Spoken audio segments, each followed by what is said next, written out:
So now that we've taken some time to learn more about civilization, both through the 7 elements of civilizations that we discussed through our SPACES acronym, also through some videos and our civilizations check-in, I thought it was time that we would actually study one small civilization just before we got into the Aztec, Incas, and the Mayas. So the Nacirema is a great place to start to learn a little bit more about our cultural society.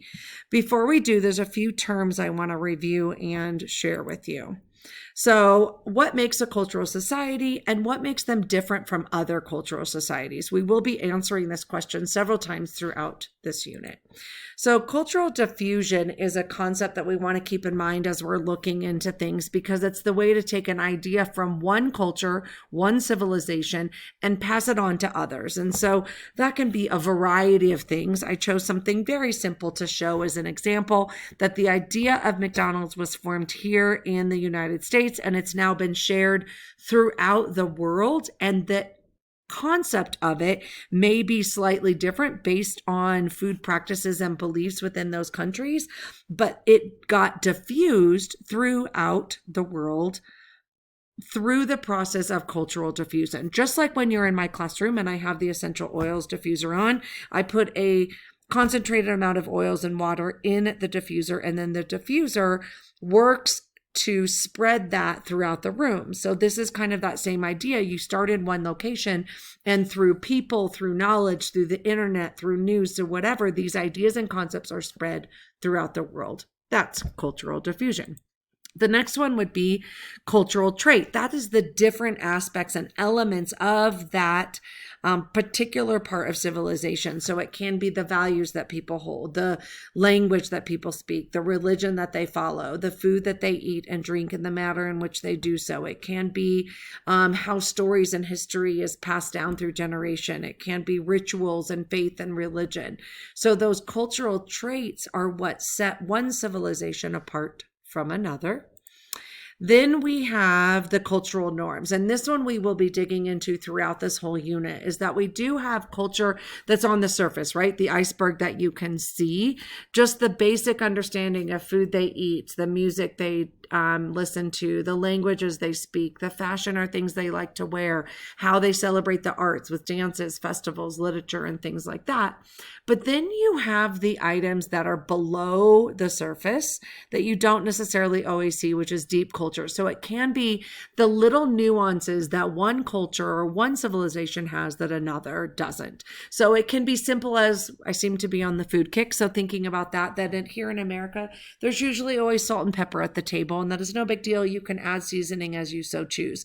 Well, there may be some cultures where if you add salt to your meal, you're actually kind of dissing the chef. You're saying, well, you didn't make this properly. And so knowing that and knowing those cultural norms and respecting different norms can help you really find success in learning about different people and incorporating different aspects of their lives. It can be your attitude and how you treat or accept or incorporate other people. It can be your approaches to how you raise children, like how you guys are raised and the expectations. It can be how people feel what's acceptable eye contact and what isn't, personal space, gestures, and things like that, your body language. Those are all also aspects of cultural norms that I think are very, very important, and we will dig into that more. So let's get started by learning a little bit more about the Nacirema people. And as you learn about them, you're going to decide kind of what you think about the curious behaviors that they exhibit. You're going to choose from A, B, or C for each of the little categories that I'm going to bring up and talk to you about from their civilization. So you're going to decide if this is a practice that should be stopped, if it should be changed, or maybe if it's a practice that should be left as is. Okay, let's look at the first aspect of the Nacirema people and just really dig into them and learn about them a little bit more.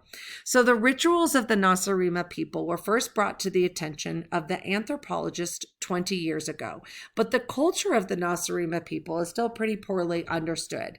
They are a North American group living in the territory between the Canadian Cree and the Arawak of the Antilles. Little is known of their origin, although tradition states that they came from the East. Nacirema culture is characterized by a highly developed market economy which has evolved in a rich natural habitat. While much of the people's time is devoted to economic pursuits, a considerable portion of their day is spent in ritual activities. So let's learn a little bit more about them. So we're first going to discuss the shrine. So the main belief is that the human body is ugly and that it's often susceptible to weakness and disease. The focal point of the shrine is a box, which is built into the wall of the hut. In this box are kept many charms and magical potions which no person believes he or she could live without. The shrine has potions for specific ills and often is overflowing with these magical packets. The Nacirema have so many of these packets that retaining all of these magical materials in the shrine box is believed to protect the worshiper. Every household has one or more shrines devoted to this purpose. The more powerful individuals in the society have several shrines in their houses.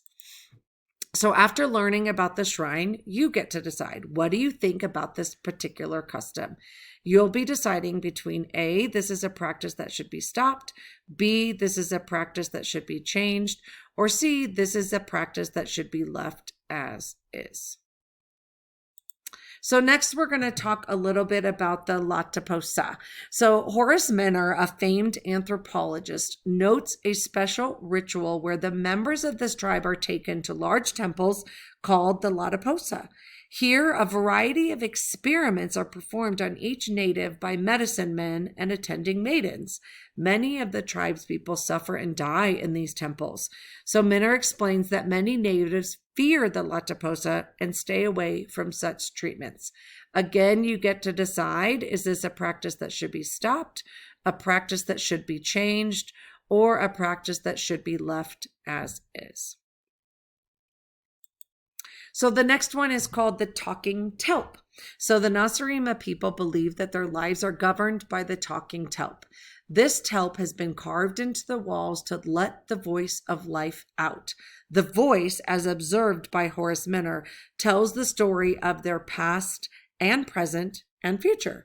The Nacirema people believe in the voice and they copy messages they hear from it. At certain times of the year, natives exchange small gifts to symbolize the meaning of these messages. So again, for this ritual, do you believe it should be stopped, should be changed, or left as is? So the next one is the mouth-right medicine man. So I have to tell you a little bit about the mouth-right. So that's something that's performed in the shrine. So in that same room, they perform a mouth-right, a personal mouth-right that they use special tools and horsehairs to help them clean their mouths. But the people, in addition to that, seek out the special medicine man once or twice a year. The practitioners have an impressive set of tools consisting of a variety of augers, awls, probes, and prods. The use of these items in removing evils of the mouth involves almost unbelievable ritual torture of the client. The purpose of these religious functions is to arrest decay and to draw friends. Again, you get to choose. A, is this a practice that should be stopped? B, a practice that should be changed, or a practice that should be left as is. So the next is the ritual cleansing. So going back to the shrine room, again, the ritual cleansing is something that every day each member of the family enters the shrine room, bows his or her head before the charm box, mingles different sorts of holy water in the font, and proceeds with the brief rite of cleansing. The holy waters are secured from the water temple of the community, where the priests conduct elaborate ceremonies to make the liquid ritually pure.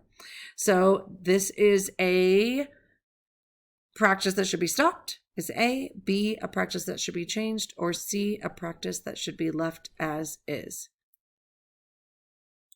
So the next one, and our last one that we're going to look at today, is about the sacred rack. So the natives of the Nacirema worship a huge beast called the rack. It is almost a social obligation to own at least one, if not more, racks. Unfortunately, the rack is not very healthy and usually does not live more than 7 to 10 years. Each family invests large sums of money to keep its rack healthy, for it has a tendency to break through its shoes often. There are rack specialists in each community, but they often demand a costly offering whenever a tribesman must treat his or her ailing rack. The youth must petition a high priest in a grand temple, after which he or she is usually permitted to keep a rack. Many other cultures believe the rack is very detrimental to society. The rack breed is increasing at a very rapid rate, and no thought has been given to curbing the population. In addition, racks often become uncontrollable, killing many tribespeople as a result. Finally, the excrement from the rack is especially foul. Despite the high cost of its upkeep, the damage it does to the land and the people, the Nacirema natives still regard it as being central to the survival of their culture. So A, is this a practice that should be stopped? B, is this a practice that should be changed? Or C, is this a practice that should be left out? That's all we'll talk about with the Nacirema people today. Next time, we'll learn a little bit more about them as well.